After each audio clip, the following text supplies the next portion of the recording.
The Egyptian pyramids stand as silent sentinels, monuments to a time long past. Echoes of a vibrant civilization resonate within their walls. We are drawn to their mystery, eager to unravel the secrets they hold. These ancient structures whispered tales of powerful gods and goddesses, stories of creation, love, betrayal, and resurrection, myths that captivated the imaginations of a people for millennia. Egyptian mythology offers a glimpse into a world where gods walked among mortals, where the Nile's ebb and flow mirrored the rhythm of divine power, a world both familiar and utterly fantastical. Join us now as we journey back in time. We'll explore the captivating world of Egyptian mythology. Prepare to be amazed by the stories of the gods and goddesses who shaped the civilization. Why do these ancient myths still fascinate us today? Perhaps it is the sheer scale and grandeur of the stories, or maybe it's the human emotions that lie at their heart. The gods and goddesses of ancient Egypt were not distant, unknowable beings. They experienced love, jealousy, anger, and joy just like us. Their struggles and triumphs resonate with our own human experiences. These myths offer insights into the ancient Egyptian worldview. They provide clues to their beliefs about life, death, and the afterlife. By understanding their stories, we gain a deeper appreciation for their culture. Egyptian mythology has also had a profound impact on Western art, literature, and culture. From Shakespeare to Hollywood, its influence can be seen everywhere. Ra, the sun god, reigned supreme in the Egyptian pantheon. He was not just a deity but the very essence of life and creation. The ancient Egyptians believed that Ra was the source of all existence, the one who brought forth the world from the primordial chaos. His influence was so profound that he was often considered the king of the gods, ruling over all other deities with unmatched authority and wisdom. He was the creator of all things, the one who spoke the world into being. According to the creation myth, Ra emerged from the waters of Nun, the chaotic void, and brought light to the universe. His first act was to create himself, and then he went on to create other gods, humans, and all living creatures. This act of creation was not just a one-time event but a continuous process, as Ra's daily journey across the sky was seen as a renewal of life and order, the source of life and light. The sun's rays were believed to be Ra's manifestation, bringing warmth, growth, and sustenance to the land. The Nile River, which was the lifeblood of ancient Egypt, was also under Ra's dominion. The annual flooding of the Nile, which deposited fertile soil along its banks, was seen as a gift from Ra, ensuring bountiful harvests and the prosperity of the civilization. Each day, Ra sailed across the sky in his solar bark, bringing warmth and illumination to the land. This journey was not just a physical one but also a spiritual voyage, symbolizing the eternal cycle of life, death, and rebirth. As Ra traveled from the eastern horizon to the western horizon, he was accompanied by other gods who assisted him in his duties. This daily voyage was a testament to Ra's unwavering commitment to maintaining order and balance in the universe. At night, Ra journeyed through the underworld, battling the forces of chaos and darkness. This perilous journey was fraught with dangers, as Ra had to confront the serpent Apophis, the embodiment of chaos, who sought to devour him and plunge the world into eternal night. The underworld, known as Duat, was a realm of mystery and danger, but Ra's courage and strength ensured that he emerged victorious each night. His victory ensured the sun's return each morning, symbolizing the triumph of good over evil. The dawn was a moment of celebration and reverence, as the first rays of the sun heralded the renewal of life and the promise of a new day. This daily victory was a powerful reminder of Ra's protective presence and his role as the guardian of cosmic order. Ra was often depicted as a man with the head of a falcon. This imagery was not just symbolic but also conveyed Ra's attributes of vision, swiftness, and dominance. The falcon, a bird of prey, was revered for its keen eyesight and hunting prowess, qualities that were associated with Ra's ability to oversee and protect the world. He wore a solar disk encircled by a cobra, representing his power and authority. The solar disk was a symbol of Ra's dominion over the sun, while the cobra, known as the uraeus, was a symbol of protection and royal authority. This headdress signified Ra's dual role as a creator and a king, embodying both benevolence and might. His worship was central to ancient Egyptian life. Temples dedicated to Ra were centers of religious activity, where priests performed daily rituals to honor the sun god and seek his blessings. These rituals included offerings of food, incense, and prayers, all aimed at appeasing Ra and ensuring his favor. The people believed that their well-being and the prosperity of their land were directly linked to Ra's goodwill. The pharaohs, considered to be Ra's earthly representatives, built magnificent temples and monuments in his honor. These structures, such as the Great Temple of Karnak, were architectural marvels that showcase the grandeur and devotion of the ancient Egyptians. The pharaohs believed that by aligning themselves with Ra, they could legitimize their rule and ensure the stability of their reign.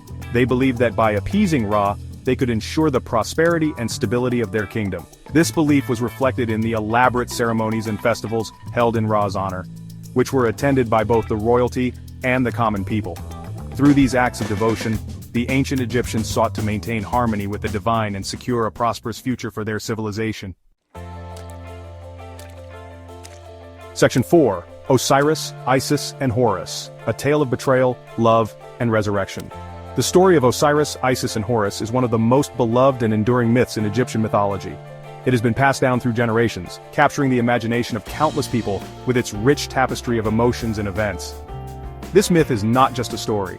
It is a reflection of the values, beliefs, and the very essence of ancient Egyptian culture. It is a tale of love, betrayal, death, and resurrection. The narrative weaves together the complexities of human emotions and divine interventions, making it a timeless epic that resonates even today. The love between Osiris and Isis is portrayed as pure and unwavering, a beacon of hope amidst the darkness of betrayal and death. Osiris, the god of the underworld and rebirth, was a wise and just ruler.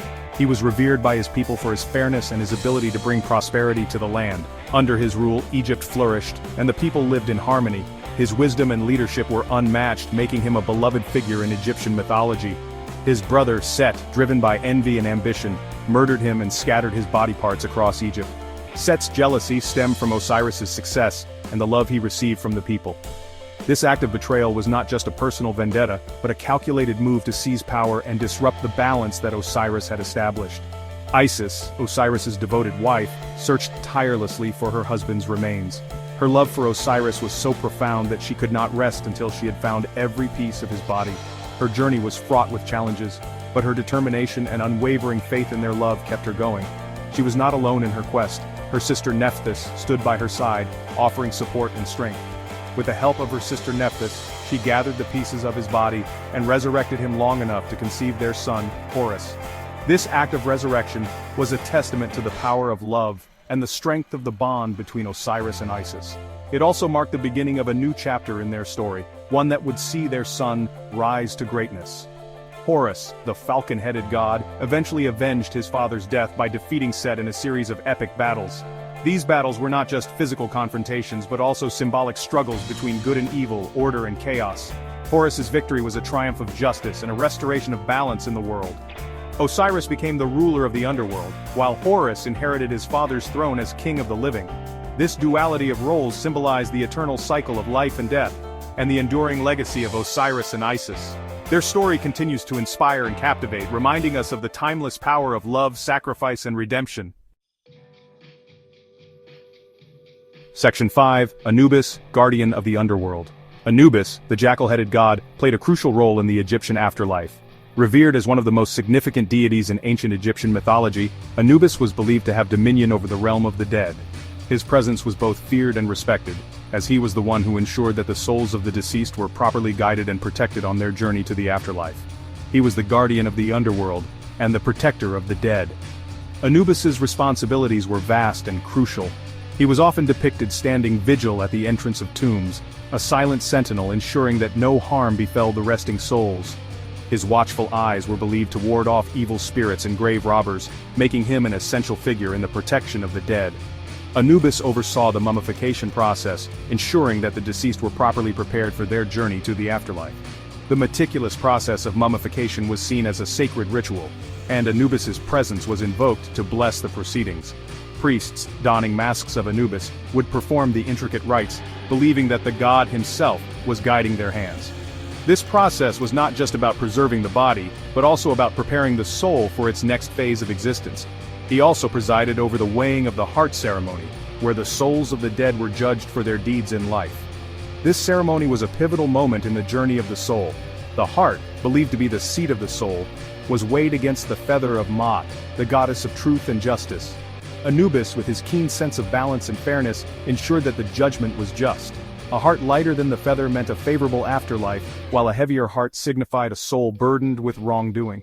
Depicted with a black jackal's head and a human body, Anubis was associated with embalming and the preservation of the dead. The jackal, a creature often seen near cemeteries, was a fitting symbol for Anubis. Its nocturnal nature and scavenging habits linked it to the mysteries of death and the afterlife. Anubis's image, with its striking black jackal head, became a powerful emblem of protection and preservation. The black jackal was chosen for his connection to cemeteries where he was often seen scavenging. This association was not merely coincidental. The ancient Egyptians observed the jackal's behavior and saw in it a natural guardian of the dead. By embodying the jackal, Anubis was seen as a divine protector, ensuring that the sanctity of the tombs was maintained and that the deceased were undisturbed. Anubis's role in guiding souls to the afterlife made him a comforting and revered figure in ancient Egyptian religion. The journey to the afterlife was fraught with challenges and uncertainties, but with Anubis as a guide, the souls of the deceased could find solace. He was often depicted leading the dead by the hand, a gentle yet firm guide through the treacherous paths of the underworld. His presence was a beacon of hope, assuring the deceased that they were not alone in their journey. He represented the transition between life and death, offering hope for a favorable judgment in the afterlife. Anubis's role was not just about death, but also about the promise of rebirth and renewal. His image in Egyptian art often depicted scenes of transition, where the soul moved from the mortal world to the eternal. This transition was seen as a hopeful journey, one that promised a new beginning in the afterlife, under the watchful eyes of Anubis. Section 6. Bastet, the feline goddess of protection and love. Bastet, the cat-headed goddess, was a popular and beloved deity in ancient Egypt. She was the goddess of protection, love, fertility, and the home. Bastet was often depicted as a woman with the head of a cat, holding a sistrum, a musical instrument, and a basket or a shield. Cats were revered in ancient Egypt, and Bastet's association with these creatures further enhanced her popularity. Known for her nurturing aspect, Bastet was believed to protect households from evil spirits and misfortune. She was also associated with music, dance, and joy, adding to her allure as a benevolent and approachable deity.